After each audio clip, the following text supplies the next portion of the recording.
now on your banned. screens, you do see Execration and they are having fun. Yeah. Evos SG, again, they already eliminate the Ling of Execration. Alam kasi nila na ito yung key, key hero to eliminate against Execration. And I actually like the adjustment from Execration kasi on their previous matches, they don't usually do this. Yung Matilda first ban on the second pick, they don't actually do that kasi gusto nila binibait or they ban it on the second time around. So Execration, alam nila na kailangan i-populate nila yung bans ng mga priority heroes na ginagamit sa Singapore, and Evos SG medyo malilimit sila ng options dito pagdating sa first picks. Now again, contestable pa rin yung Kufra for both sides, so that is something that we should look forward to. And looking at this Link ban, obvious na talagang nire-respeto ng Evos SG ang Link ni KLVJ dito. And as you said, the Matilda ban already coming in for Execration. Ang inaabangan ko talaga dito ay yung pagpasok ng first rotation picks. Kung ano bang ipaprioritize ng Evos SG against Execration, dahil alam naman natin that Execration, based on their playoffs performance talaga dito sa MPL Philippines, ay nakita natin na very reactive sila. Alam nila kung paano mag-draft against their enemies. And Evos SG, they need to be prepared from the pack baits. So, okay, Evos SG going for the Link ban. If I'm not mistaken, that is a glue. Yeah, that is On a glue. to the side of Execration naman, Matilda and Estes ang tinanggal nila. And it seems to me that Evos SG, they're really taking their time with this third pick of theirs. Yeah, I think Evos SG, they've really done their homework deep against Execration. Banning glue in first phase is really critical kasi Execration, whenever they're second pick, they always pick the glue on the third pick kasi last pick yun na first phase and there's no potential counter anymore kasi pagtatanggal-tanggalin ni Execration yan pagdating ng second phase. I like the Selena ban even though they don't usually do this in the Singapore. You have to pay respects to Etomax. And Execration right now, wala nang Selena but I'm quite sure that they're eyeing the Lunox. Nakita natin kung anong kayang gawin ng Execration with that Etomax Lunox pick. And they're gonna take out the Aldos, biglaan to ha. And Evos SG, sila ata ang talagang, kumbaga, origin ng sapak ni Aldos sa jungle. Well, technically meron tayong insider, no? Technically, Si Blacklist ang nauna. sila ang gumaya. Sila ang gumaya. Kasi ano to, kunento sa akin ng mga players, nakascream nila yung Evos SG nung week na Grand Finals ng EVE ng Singapore. And nauna lang laruin ni Evos SG yung Aldos over Blacklist. Nauna lang ilabas. Pero ito nailabas na, Joehead. Kaya ang ganda ng ganda ng order of bans ng XF. Feeling natin parang Blacklist yung binaban nila. Kasi nga, well, actually, sinabi naman nila sa interview, no? Majority of the strategies that Evos employs, kinuha nila kay Blacklist. Wow. And speaking of that, Jawhead is the key pick. First pick and key pick for the side of Evos SG. Ang taas na priority na binigay nila dyan, and JPL might be really happy with that. Execration, we're still waiting for their first two picks on their side. They go for an Eve, Open pa ang and they Kufra. go for a Benedetta. Now, ang tricky part dito, gentlemen, is etong Eve automatic mapupunta na to kay Etomax. Oh yes, definitely. But, etong Benedetta can go to KLVJ, can go to Kelra, and can even go to Renjo. Yeah, most people would say na it is gonna be an Eve Kufra, pero alam kasi na Execration, okay, naka-join na si Evos SG, they don't usually play join side lanes in Singapore. There's no sense picking up the Kufra as early as now. Pwede nating i-flex yung second pick option for Execration. Kinuha nila yung Benedetta, again, as Bado said, ginagamit nila to both on Renzo and KLVJ. So that gives you the flexibility option. And at the same time, you can see two more heroes on the side of Evos SG before you start picking up the Kufra. And look at this, Evos SG, they're going for early game damage. A Jawhead plus a Granger, sinabayan pa nga ng Lunox. This is already immediate access to a lot of burst damage. Kailangan mag-ingat ng Execration in early fights that they take. Dahil ang Jawhead at ang Granger, the moment they get there, kahit nga wala pang first item, masakit na agad yan. Pero Execration, this is gonna be a Kelra special, a Harith going into their hands. Yeah. Actually, naglabanan sila dito ng key heroes. I thought they would have picked up the Populate Kupa. Kasi it's weird picking up the Harith against the Lunox. Pero nakita natin kanina sa head-to-head matchup, yung most played ng gold lane nila, it's both the Harith. So, iniipit lang ni Execration si Evos SG pagdating sa gold lane. Although, pwedeng i-flex ni Evos yung Lunox into the side lane. But then again, you have the problem na hindi mo pa kasi kita kung anong lane yung lane yung lalaroin ng Benedetta. And the band's second wave is gonna come in just a bit. Execration, sila naman na nag-iisip ngayon. And as you can see, yung atmosphere dito sa kanilang playing area talagang nakikita mo si Bakbet subsub na subsub siya dun sa mahiwagang laptop niya. And talagang nag-check na siya ng pattern eh. Nakikita mo naman, habang dito yung Evos SG, para silang naka-zoom call. Si Yawi yun. Nako, parang may hugot pala. Ang akin lang dyan, Soul is one of the OGs. Wala pang MPL integrated na event na hindi nakakatapak si Soul. Nako. Nag-retire na nga yan eh. Sinabi niya nag-retire na. Nasa MSC 2021 pa rin. Gaano ka kalupit, nag-retire ka na, naglaro ka pa. Grabe. Ano yun, parang Return of the Comeback Legends. Comeback Legends. Baka Soul to. Yan ang nauna sa lahat. At yan yung mga kapagsabi na nagawa ko na lang. Nako, Nagawa ko na lahat kahit mag-retire. Oo. Kaso naglaro pa rin. Yun lang ba yung lamang niya kay Ribo? Hindi, si Ribo di pa nag-retire. Hindi pa nagre-retire si Ribo eh. Wag muna. Wag muna kayo magsalita ng ganyan. Marami bang pwedeng pagdaanan si Ribo.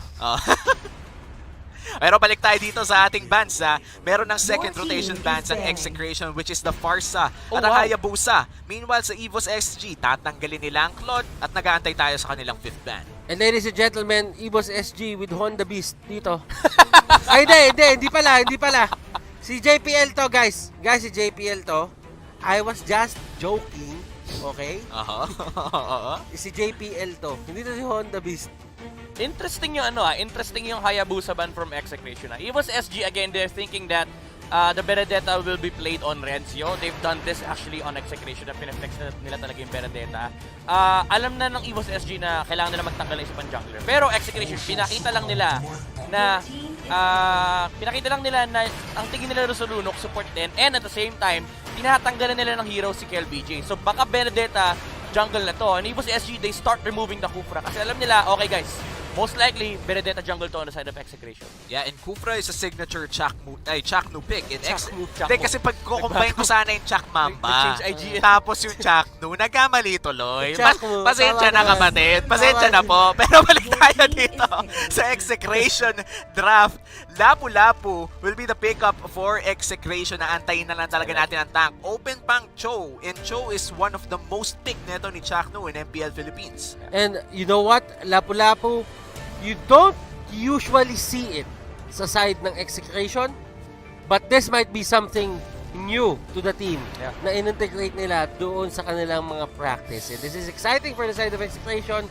Meanwhile, on the other side ng drafting screen natin, Evos SG, inaantay natin yung kanilang 2 picks na consecutive, and this is going to be very crucial for them kasi lahat ng adjustment dito nila gagawin. I think you pick Chango Cho here for Evos SG. Chango gold lane, side lane Cho. Oh, they go for the Esmeralda. Okay. That's an even better pick. The XP lane, Esmeralda against Execration. It's good against Harith. Yeah, good against Eve kasi kinukuha din niya yung shields. And at the same time, it's a good matchup against the Lapu-Lapu. Oh, wow. And they go for the Chak Mamba special. Ladies and gentlemen, nilabas ang Croc.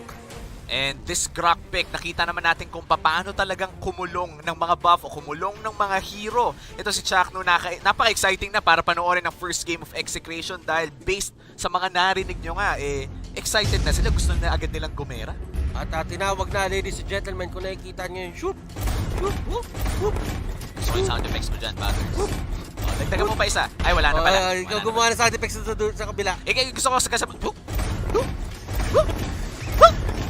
wala na, isa lang. Meron pa pala, isa pa.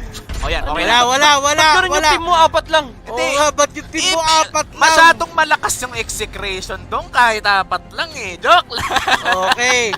Guys, pasok na tayo ngayon si Dr. Strange and let's go!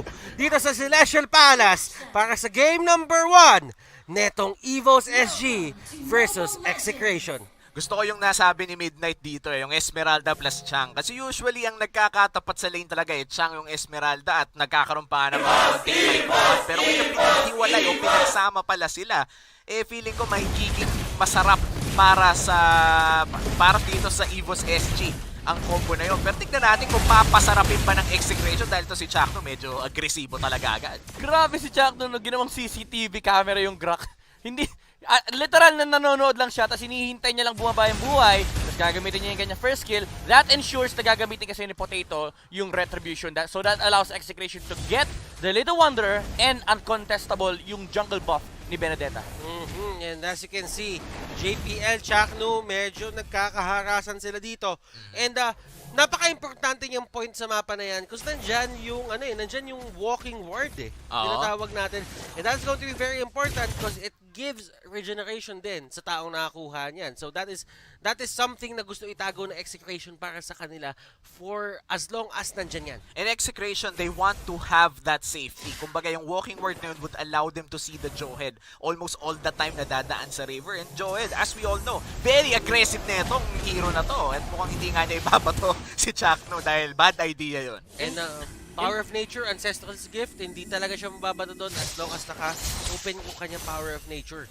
Interesting na na si Girl yung naglalaro ng Chang'o on the support role, and they played the Lunox on the gold lane. This changes up the dynamic of the early game of Execration. They can't deal with Benedetta when they played the Chang'o support. So baka magbigay ng momentum to Execration. At grabe Girl's barrier, but Jack Duel tinapon pabalik doon sa side ng Evos SG. Siya ang first blood netong game natin, pero Execration, kita mo yung pwesto nila. Ang ibig sabihin lang neto, gusto nilang mag-contest ng turtle. Yeah, this is a 3v3 so far. Wala pa naman nagro-rotate on the side of Evos. Mukhang papasok dito si Soul and Renjo. And Renjo, gamit ang ating, isa sa ating mga bayani na si Lapu-Lapu. And this is very fitting. Kasi may kalaban siyang dayuhan. Nako. Linexan, no? Winlexan. Grabe naman yun. Sabi niya, defend the country. Defend the land. Defend the land, sabi ni Execration. Alam mo, may isang linya pa nga dun, Omi, ano Midnight si Lapu Huwag dito sa aming lupain. Technically kasi online to. Pero pwede din natin sabihin. Oy! Ano yun? Oy! Pero Soul going in! The veteran dito. Chaknu will just get out. Grabe yun. Almost Evos SG, almost kill para dito kay Chakno once again, pero almost is never enough. Hindi naman nila natapos. Gusto ko yung mga ganyan linyahan. Medyo masakit lang, pero tayo dito medyo lang. Parang yan yung mga tanong na gaano kadalas ang minsan. Yan ang gusto ko sa'yo, Omi. May hugot ka lagi. Pero ayan, dito may tayo hugot sa din. Ayan left, right. Sapakit pa. Oy! Hindi kinakaya. And makikita mo naman talaga kasi na medyo talaga nakatutok kay Lunox yung panalo na yun. Kasi nga, homing skills niya. Sumusunod talaga, tinatakit talaga. Hindi kailangan ng skill shot. Pero LVJ goes down. Soul doon sa may backline. Nahuli si Eto Max. Chaknu with the wild charge. Evos SG secures the turtle. Mahuhuli pa nila yung Eve. And Soul, he wants more. Pero siya ata ang mapapunish dito. Nako, mainit to si Soul, pero mas mainit pa rin naman sa Pilipinas. Turtle na secure ng Evos SG. Tignan natin, Execration. Ano pa bang win condition nila dito, Midnight? Well, honestly, ang win condition nila dito is to snowball with the Harit and the Benedetta. Medyo lugi kasi sila pagdating sa matchup. Yung 1v1 sa baba, it's not Keldra not playing that well. It's just the nature of the matchup. Lugi talaga si Harit against the Lunox, and that's something that Execration cannot address. Ang kailangan nila dito is proper rotations to take over the resources of Evos SG. But Evos SG, again, ang problema kasi ng Execration right now is hindi nila makuha yung mga openings na hinaharap nila kasi lagi pinupoke si Chaknu. And Chaknu dito will be the target of that assault. Eto back, siya ay nahuli. Ejector pabalik. Evos SG, they're finding their rhythm. Yung tempo nila na set nila in Execration, kailangan nilang hanapin yung comfort spot nila dito kahit breathing space. Omi. Para sa akin to, parang tempo break moment para sa Execration. Isang magandang laban, isang magandang pick-off could be the decision making na gagawin nila. Pero bato na naman dito si Keldra. Kailangan kumalma Kalmalicious muna tayo, tas reset, hanap ng isang fight na, or kahit isang pick-off man lang. Yeah. Maybe shut down Soul. And looking at the map, kung mapapansin mo, nagiging nagiging confident na din si Soul sa mga ginagawa niya. Kung papansinin mo, pumupunta siya sa may taas, nagka-cut siya ng wave. Hindi niya iniisip kung sino yung posibleng makapunta sa kanya. And this is a sign for Evos SG na alam nila na kontrolado nila yung mapa ngayon. And feeling ko nga, during this time around, Execration, kailangan nilang kumalma talaga muna. Kumbaga, huwag muna patulan lahat ng laban na binabato ni Evos SG, pero papasok sila dito. Eto Max, nahuli ng Unstoppable Force. Chaknu with the wild charge! Yan na! Hulihan Isa na! pa! And tempo break moment! Yun yung hinahanap ni Omi. And Potato, walang tinama. Potato, Wala siyang tinama. Nabalatan, Dong! Imagine mo, 5 yung bala. Ni isa walang tumama. Eto pa, bibigyan pa ni Chakno ng isa. Bigyan mo ng uppercut. Oh, clothesline mo, clothesline mo. Isa pa. Oo. Chak Mamba. Uy, yun, hinarangan, grabe. Grabe yun ha. Si Renzo, wait lang, may 1v1. Pero Bravest Warrior palayo. Gusto ko yun ha, Bravest Warrior pero palayo. Okay lang yun. Okay lang yun. There is no shame in running away to fight another day. Yes. Oo, tama yun. You live to fight another day. Laban Kahit Pilipinas. yung international viewers, kahit PH Stream to, naintindihan nila yun. Alam mo, kaya nga, yung famous quote, I shall return. Nako. Kaso hindi Hoy, pala Pinoy hindi yun. Pilipino nagsabi nun. Hindi pala Pinoy yun. Hindi Pinoy yun. Sorry, Kailangan that's mo fine. ayusin yan. Pero si Chakno dito, naku po, Nako. nagkakalakakan sila dito. Napakaganda ng lakad mga kaibigan. Ayan po, Nakikita nyo may Void Crystal sa may gitna. Evos, sila Pokemon, sila JPL. Talagang hinahabol nila si Chakno dito. Oh. And ito po ang tinatawag na Running Man Challenge. ladies and Running gentlemen. Man Challenge. Hindi ko bibitawan tong segment na to kasi napaka-importante ng bawat pangyayari dito sa larong nangyayaring to, ladies. Parang Michael Jackson. Oo. Oo. Moonwalk to eh. Parang... Oo, moonwalk yan. Moonwalk yan. Ayun na. Ayun na. Tapos Ayan na. Teleport. Di ba? Nung nagkaganon, nakapatay yung Execration. Lumamang. Ayan, ang tawag natin Lumamang. Time-lapse jutsu ng Pilipinas yan. Oo. Kumbaga, naramdaman na yung mga chakra. Oo, nabato na. Nagkaroon na ng time travel. Kumbaga sa basketball may traveling. Sa MLBB may time travel. Chakno. No? Si Chakno, tamang takbo. Okay, ejector. Ay, naku, wild charge. Si Potato, wala na namang tinamak. Oh yeah. Pero it's a battle of the star players. Si Potato ang kanyang star player, pero kung hindi to matama yung mga bala ni Mr. Star Player, parang medyo feeling ko Evos SG, maka-comeback legends na Execration to eh. Execration na based on stats na to, hindi na to patawa. Punta kayo ng playoffs ng MPL Philippines, grabe Wala na namang kumambak. tumama. Grabe kumambak. Meron tumama, mga dalawa. Dalawa Oo. bala. Yung iba papunta na next game, ganon. Ay, pero, grabe kayo ha. Walang ganyan. Walang ganyanan, boss. Tayo ay fair. Oo, Pilipinas. We Ay, are fair. okay. Walang ka-bias, pero nice one Execration. Hindi kami bias. Teka! Teka, si Chakno dito umiikot-ikot. Pero Guardians Barrier, talagang kinokontrol lang nila yung tempo nung pagpasok. Hindi na tempo to, kinokontrol lang nila yung wave. Wala nang tempo-tempo. Kung ano-ano pa sabi ko eh. Si Sol nandun sa may gitna, nagkakat na ng wave. Si JPL, naghahanap ng pick-up, binato yung damo. Pino 4v1 na nga, pero mukhang makakatakas. So wait lang ha. Real world manipulation. Wala flicker. Op. Ay, takot! Dilagyan ng pader, tapos inuntog yung sarili. Hinedbat, ladies and gentlemen. And Ayan look pa, at may this. isa pa, may Si isa pa. Pokemon, ay, nahuli si Pokemon. Kata-catch them all. JPL, unting lumalaban. Nasa may gitna siya doon. At nakahuli tayo ng Pokemon, ladies and gentlemen. Naka 2-4-0 tayo doon, midnight. Anong nangyari doon? Bakit nahuli si Pokemon? Na Ultra Ball ba, Dong? Alam mo, sabi sa inyo, huwag kayo magkakating eh. Nag-cutting si Soul eh.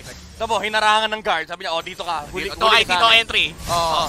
Wait lang ha, yan pa, isa pa. Si JPL, ayan na naman. Bakit pagka play-by-play, sa akin yung lagi binabato? Tama naman eh. Pero si Kela ka dito, lumaban na lang. Naku po, tumama si Potato. Nako, ito na nga yung masama. Kahit minsan hindi talaga tumatama yung mga bullets nito ni Potato. Pag tumama, medyo masakit, malutong. Mahati. Malutong parang potato crisps. Oo, tama naman. Pero ito lang sinasabi ko sa inyo. Evos SG, nasa kanila yung Lord Area ngayon.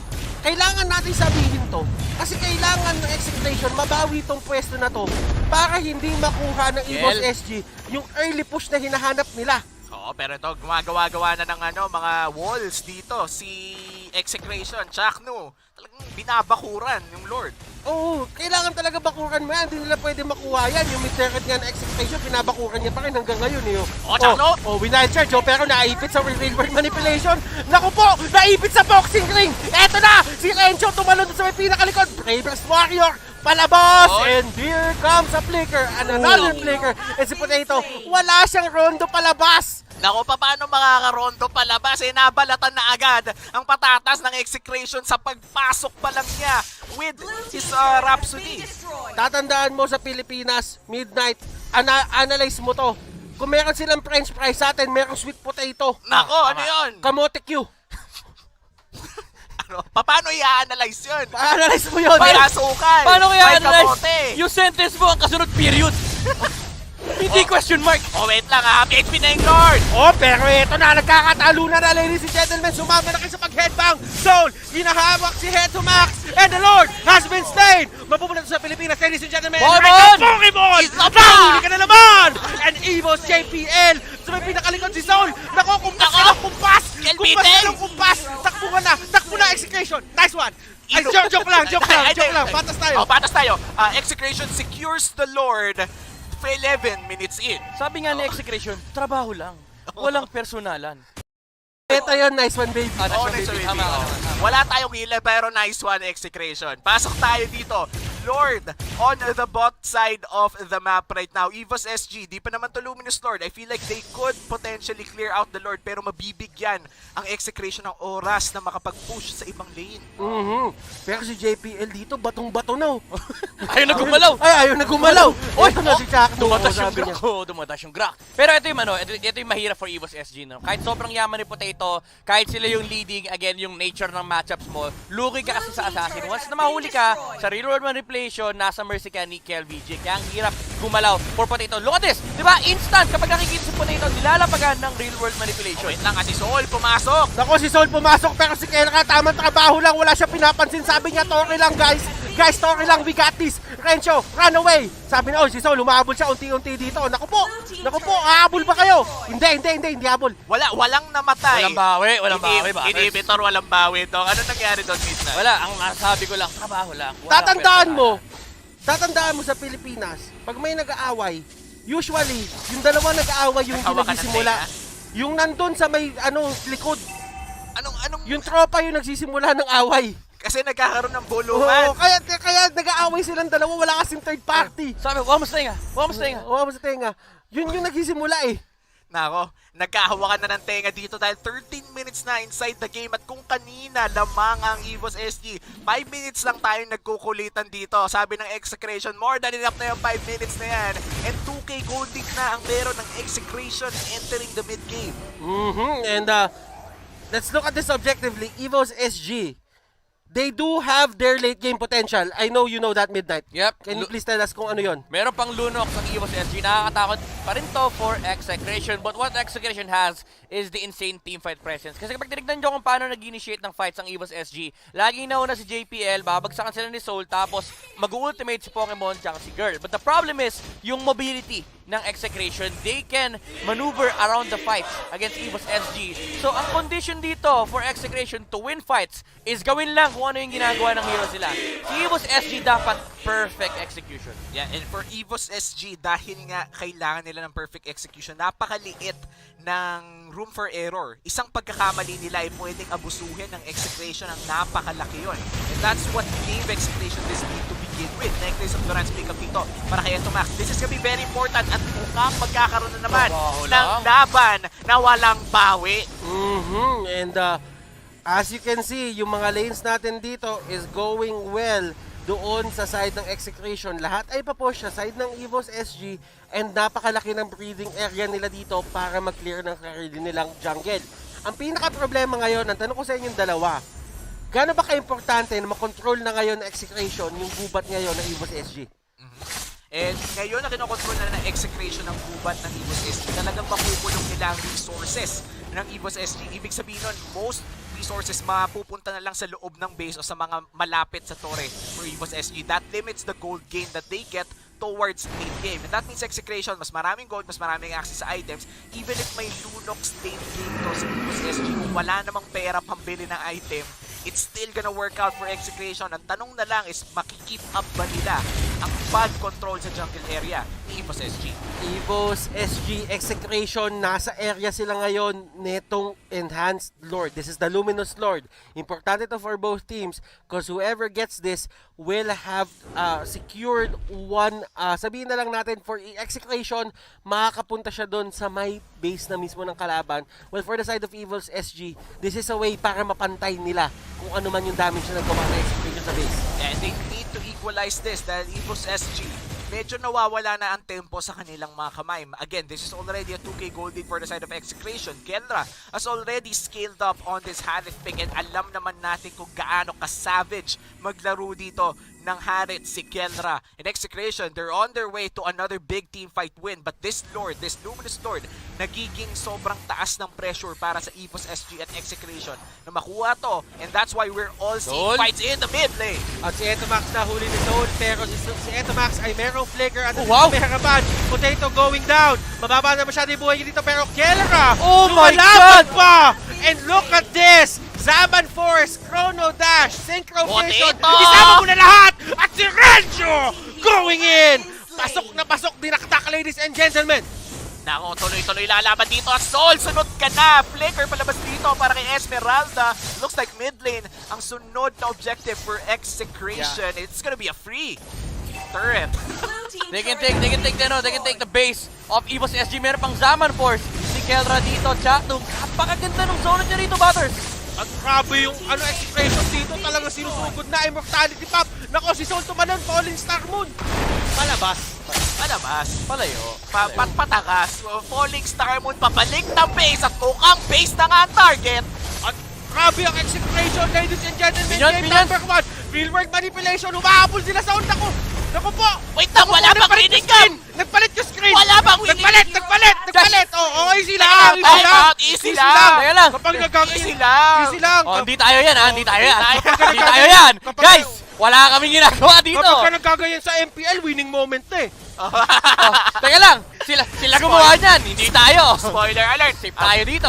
Para lang po sa mga manonood, ang fraud po na nagpalit niya na hindi po dito galing. So, Hindi po dito galing at wala po kaming kinalaman dyan. Mahal po namin trabaho namin. Pero mas mahal na LBJ going in. At eto na pinakalaban. Lunak will go down. At si Soul, Potato, hinahabol na sila. O, bigyan nyo na Kill! nasabi. Kill! Bigyan nyo na nasabi. Oh, labas yung camera. O, labas yung na yung camera. Pwede na. Pwede Pwede na. na. Pwede na. Pwede na. O, isa pa. Ikaw ang nagsaing, iba ang kumain. KLBJ. Ang sakit naman nun, Midnight. Ay, wala. Ganun yung ginawa eh. Trabaho lang. Trabaho lang. Trabaho lang. Oh, pwede na magtrabaho. Balik nyo na yung winner's cam. O, ayan na. Okay, guys. Oh, di ba? Ang tagal nila ngayon ibalik kasi nanigurado na sila. Okay.